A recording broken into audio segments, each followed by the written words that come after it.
Cultural Studies here at Elmhurst College. I am also the chair for the National Council of Teachers of English Assembly for Research.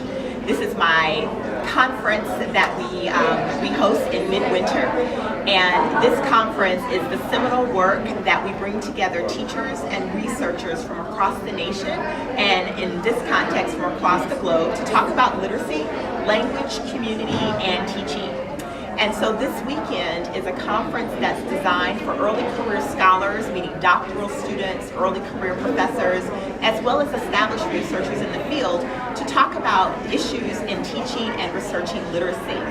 The conference typically is about 100 to 200 people that gather.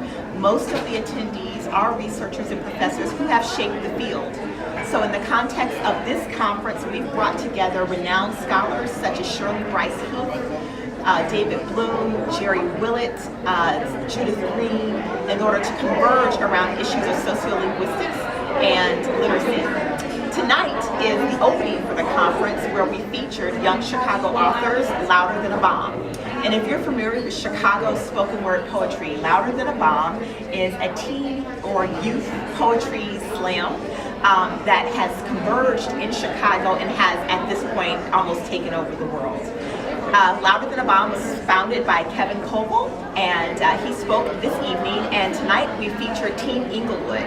So these were 5 high school students who came from Englewood, the Englewood area of Chicago, who came to share their poetry and their spoken word, as well as to discuss how poetry inspires them to find their voice, to use their voices, and to think about community and language differently.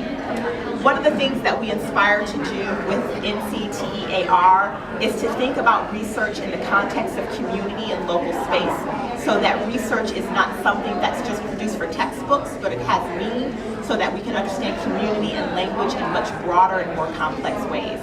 So as the 2013-14 chair for the National Council of Teachers of English Assembly for Research, this has been an absolute joy for me to bring this conference to Elmhurst College. Last year, NCTEAR was at the Ohio State University. Years prior, it's been at the University of Pittsburgh, it's been at UC Berkeley, it's been at the University of Alabama, Tuscaloosa, and coming behind such institutions like those, it's great to bring it to Elmhurst College. Discovered America in 1492. So what? Columbus was a brave explorer who discovered America. So what? Screw history and every lie ever told. Starting with Christopher Columbus with his evil six twisted mind. Subjugating was the only thing on it. Brown bodies equal slaves. Cheap money. Women and children captured but only considered collateral. Yet we celebrate this man. See, some people just don't know their history. Like, who built the pyramids? A black man. Whose features are seen and depicted constantly around the world? A black man. Wait a minute, are you telling me that blacks are the dominant race? That Europeans are liars and deceivers? Yes.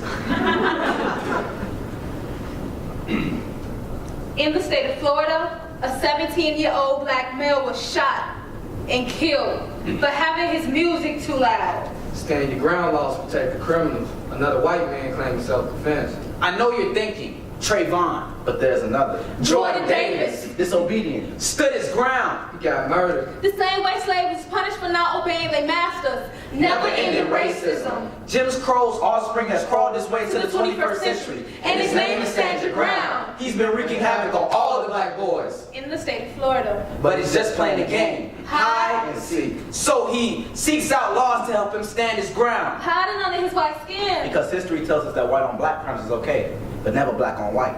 Even if he wears a white cloak and burns the cross on your front lawn. Not every white man experiences white skin. Not every black man shoots crack. It gets higher for robbery and murder. Too much miscommunications. Wrong impressions pressed into your ignorant minds. Using books written by a white man. Better yet, wrong man. No worries, we're here to tell you the truth. First things first. Every dictionary has wrongly defined black. The absence of light. More like the presence of strength. That built America on our broken, blistered backs. That stitched your flag with our calloused, bloody hands. It's ironic that they use black ink to write their history, constantly reminding us of all the white lies. Because history's always been told through white eyes.